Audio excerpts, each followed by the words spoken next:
Hello दोस्तों, मेरा नाम मोहम्मद बिलाल अहमद है। मेरा सिलेक्शन 65th बीपीएससी में हुआ है। मुझे 196 रैंक मिला है और मैं सप्लाई ऑफिसर के पद पे मेरा चयन हुआ है। बीपीएससी की जर्नी में लोगों को बहुत होता है कि मैं ऑप्शनल क्या चुनूं, ऑप्शनल क्या रखा जाए जिससे कि अच्छे तरीके से मेरा प्रिपरेशन चले और मार्क्स भी अच्छा है। तो मैं एक बात आप लोग को हमेशा ये कहना चाहता हूँ कि ऑप्शनल वही चुने जो आपका इंटरेस्ट है, जिसमें आपको पर्सनल इंटरेस्ट है। ये ज़रूरी नहीं है कि आपका जो ग्रेजुएशन में जो सब्जेक्ट रहा है, किसी का इंजीनियरिंग होता है, कोई हिस्ट्री पढ़ता है, कोई पब्लिक एडमिनिस्ट्रेशन पढ़ लेता है, कोई कॉमर्स पढ़ लेता है, तो ये ज़रूरी नहीं है कि जो आपका ग्रेजुएशन में रहा वो आप चुनें। अगर आपको पर्सनल इंटरेस्ट उसमें आ रहा है तो आप वो चुनें, और अगर आपको लगता है कि नहीं मुझे स्विच करना चाहिए ट्रेंड के हिसाब से, तो आप वो भी स्विच कर सकते हैं। मैंने ग्रेजुएशन हिस्ट्री से किया, लेकिन जब मैं तैयारी कर रहा था तो मुझे ज्योग्राफ़ी ज़्यादा अच्छा लगा, क्योंकि ज्योग्राफ़ी चुनने का कुछ एडवांटेज है। जैसे ज्योग्राफ़ी में आप मैप्स बना सकते हैं, डायग्राम्स बना सकते हैं, इलस्ट्रेट कर सकते हैं, और कम टाइम में ज़्यादा आप इलस्ट्रेशन उसमें दिखा सकते हैं मैप्स और डायग्राम से। इस वजह से मुझे ज्योग्राफ़ी ज़्यादा अच्छा लगा। हालांकि मैंने शुरुआत में सोचा था कि हिस्ट्री लेना चाहिए, लेकिन चूँकि जब मैंने जीएस पढ़ा तो ज्योग्राफ़ी मुझे काफ़ी इंटरेस्टिंग लगा। तो ज्योग्राफ़ी में सबसे इम्पॉर्टेंट जो आपको बेनिफिट मिल सकता है वो मैप्स और डायग्राम के थ्रू जो इलस्ट्रेशंस होते हैं, वो आपको काफ़ी ज़्यादा हेल्प कर सकते हैं मार्क्स को गेन करने में।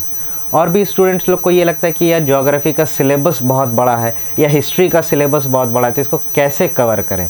तो ये डिपेंड करता है कि आप एक स्ट्रैटेजी बनाएं। ये देखें कि प्रीवियस ईयर में किस तरह का क्वेश्चन पूछा जा रहा है, प्रीवियस ईयर में आपको क्या क्या पूछा गया, किस टॉपिक से पूछा गया, तो फिल्टर आउट करें, एनालाइज करें और पूरे सिलेबस को हॉलिस्टिकली कवर करें।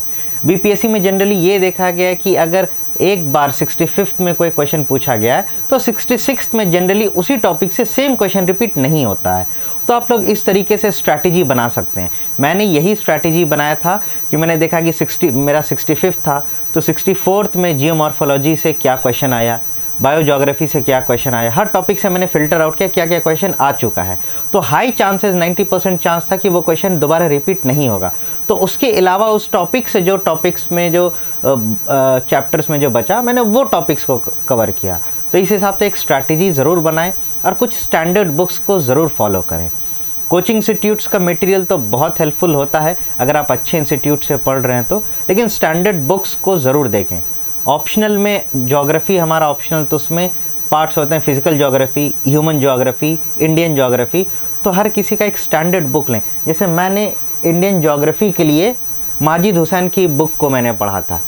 और एक और बात मैं बताना चाहूँगी, देखिए माजिद हुसैन की बुक कितनी मोटी। अब आपको ये ज़रूरी नहीं है कि पूरा बुक को आपको पढ़ना है। जैसे कोई टॉपिक है इंडिया में, ट्राइबल अफेयर्स है, पॉपुलेशन है, डेमोग्राफी है, सेटलमेंट है, तो आपको क्या करना है कि इस बुक से जो उसका जो कोर है उसको देखना है, मैप्स है उसको देखना है। पूरा चैप्टर को रटना नहीं, बस समझना है और उसको रफ में प्रैक्टिस करना है।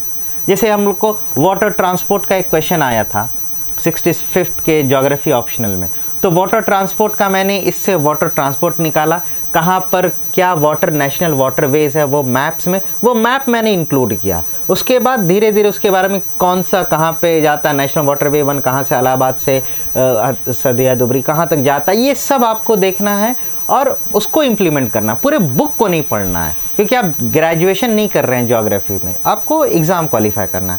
उसके बाद फिर जब physical geography, same physical geography में भी वही मैंने सविंदर सिंह की बुक पढ़ी थी फिज़िकल ज्योग्राफी के लिए, इसमें भी वही करना है। अब जैसे डेविस और पेंग का मेरे से क्वेश्चन पूछा गया, तो इसमें डेविस और पेंग के बारे में क्या लिखा हुआ वो जाना, और डायग्राम से बहुत फोकस करना है।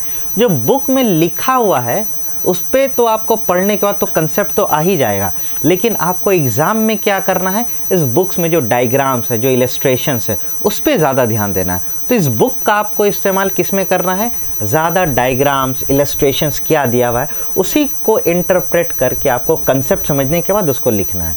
लिखना बहुत ज़रूरी होता है। दूसरी बात कि ये दोनों बुक तो मैंने पढ़ा ही पढ़ा, लेकिन जो मुझे कोचिंग इंस्टीट्यूट से जो मुझे मटेरियल मिलता था, मैं एएलएस दिल्ली का प्रोडक्ट हूँ, तो एएलएस से मुझे बहुत गाइडेंस मिला, सचिन अरोरा सर का। तो ज्योग्राफ़ी के लिए सचिन सर का जो बुकलेट्स है, एएलएस के बुकलेट, मैंने उसको पढ़ा। तो मेरा क्लास नोट्स, बुकलेट और ये दोनों बुक्स रेडी रेफरेंस के लिए, जैसे मैप्स, डायग्राम्स, इलस्ट्रेशंस के लिए ये बहुत इंपॉर्टेंट रहता है। और एक इम्पॉर्टेंट टॉपिक होता है थॉट्स, तो वो भी बहुत इम्पॉर्टेंट होता है ज्योग्राफी ऑप्शनल में। और सब्जेक्ट वाइज सिलेक्शन जो है आप अच्छे से कीजिए। जैसे सिलेबस में क्या होता है, part A and part B section में, और पार्ट ए में 2 सेक्शन, पार्ट बी में पूरा इंडियन ज्योग्राफी रहता है। तो आपका ये होना चाहिए कि पार्ट ए में जो क्वेश्चन पूछा जाता है 2 क्वेश्चन हम फिजिकल ज्योग्राफी से करें, एटलीस्ट 1 क्वेश्चन तो ह्यूमन ज्योग्राफी से अटेम्प्ट करना ही चाहिए। जैसे ये मेरा टेबल था, मैं इसी पे अपना सिलेबस को चिपका के रखता था, मैं यहीं पे पढ़ता था और यहीं पे मैं सिलेबस को भी चिपका के रखता था, ताकि एट आँख के सामने सिलेबस रहे, ताकि मुझे क्या पढ़ना है, क्या टॉपिक है मेरा, क्या कंप्लीट करना है, किसको छोड़ना है, तो एकदम आँख के सामने रहे। तो अगर हो सकेगा तो मैं आपको सिलेबस भी दिखाऊंगा कि मैं अपने टेबल पे मैंने सिलेबस चिपकाया था, दोनों ज्योग्राफी ऑप्शनल के लिए भी और जीएस के लिए भी। मैप्स वगैरह सब कुछ एकदम अच्छे से सॉल्व करना है। और जब आपका मेंस में जब आप प्रिपरेशन करोगे तो ऑप्शनल का आपको हेल्प करेगा इंटरव्यू में भी, और प्रीलिम्स में तो काम करता ही है। तो ज्योग्राफी ऑप्शनल मेरा था, ये मेरा स्ट्रैटेजी था कि सिलेबस पे स्टिक रहें, क्वेश्चन पैटर्न देखें और गेस वर्क में ना जाएं। बहुत सारे कोचिंग इंस्टीट्यूट लोकल जो हैं वो क्वेश्चन दे देते हैं, 10 क्वेश्चन 12 क्वेश्चन उसको तैयार कीजिए, नहीं ऐसे नहीं होगा। सिलेबस को पूरा कंप्लीट करें, बहुत अच्छा नंबर आएगा। Thank you.